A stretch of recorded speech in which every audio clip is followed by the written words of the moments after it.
In a bid to cut on the national borrowing and increase the national revenue collection, President William Ruto is now proposing new measures to tighten the noose around the common mwananchi's neck.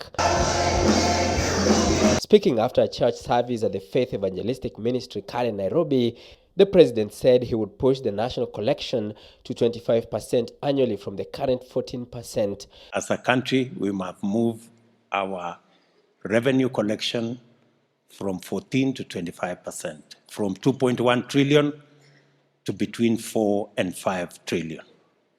And I am trusting God for it. And I want you, and I am asking you to trust God with me for Kenya's revenues, so that we can leave an inheritance for our children. Instead of the current situation, we run the risk of leaving debt for our children. The head of state adding that it is only through this that the country could be at par with the developing countries. Countries like ours, in the middle income category, they raise between 20 and 25% of their GDP in terms of revenue. But for us, we are at 14%. Ruto has been on a push of increasing the national tax base that will reduce on borrowing. The national debt stands at about 10 trillion shillings.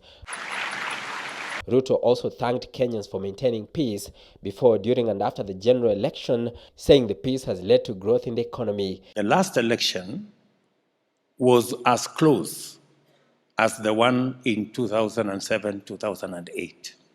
God gave us the grace. And now we have set a new standard as the people of Kenya that we can vote peacefully.